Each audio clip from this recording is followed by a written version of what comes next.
ڕاگەیاندنی کومیتەی ناوەندی کۆمەڵا بۆ ڕەتکردنەوەی سەر لە نوێی درۆپەردازیەکانی کۆماری ئیسلامی. بەپێی ئەو ڕاپۆرتانەی بڵاو کراونەتەوە، شۆرای ئەمنیەتی نەتەوەیی کۆماری ئیسلامی کۆمەڵێک زانیاری درۆینەی سەبارەت بە هێرشی پەهبادی ئێوارەی شەممە 8 مانگی ڕێبەندانی 1401 بۆ سەر دامەزراوەی بەرگیریەکانی ڕژیم لە ئیسفەهان بڵاو کردوەتەوە.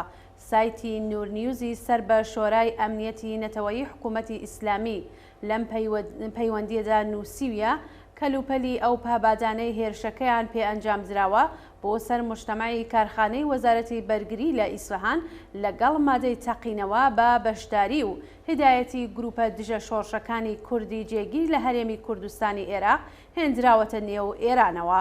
هەڵبەت ئەمە یەکەم جار نییە کە کۆماری ئیسلامی لاوازی و بێتوانایی بۆ پاراستن و کۆنتڕۆڵی نێوخۆ لە بەرانبەر ڕەقیبە ناوچەیەکانیدا دەخاتە ئەستۆی حیزبەکانی کوردستانی ئێران.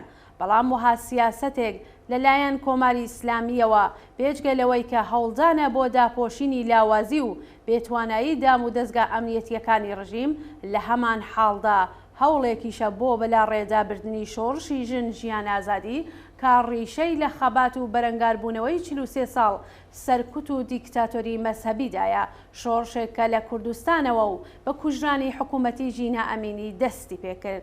لە بەرەنگاربوونەوە لەگەڵ وها بارودۆخێکدا و ڕاکردن لە گەلێک قەیران کە بەرەوکی ڕژیمیان گرتووە، لە ئەمڕۆدا جارێکی تر ڕووی کردووەتە سیاسەتێکی ڕیسوا و بێئێتبار کە ئاکامەکەی هیچ شتێک نییە بجگە لە شکست و ڕسوابوونی زیاتر بۆی. کۆمەڵا وێڕای مەحکومکردنی تەبلیغاتی درۆینە و تکراری ڕژیم سەبارەت بە سیاسەتە ماجراجویانەکانی دەرەوەی سنووری کۆماری ئیسلامی بۆ بەڕێوەبردنی کردداری نظامی لە دژی هەرێمی کوردستان، خەڵکی بێدفاع و ئەحزابی کوردی ئێرانی جێگر لەم ناوچەیە هۆشداری ئەدات.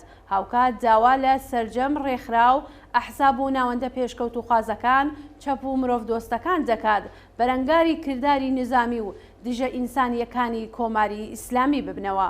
کۆمەڵا ڕێکخراوی کوردستانی حیزبی کۆمۆنیستی ئێران 12 ڕێبەندانی 1401 بەرابەر لەگەڵ 1 فێڤریەی ساڵی 2023 زاینی.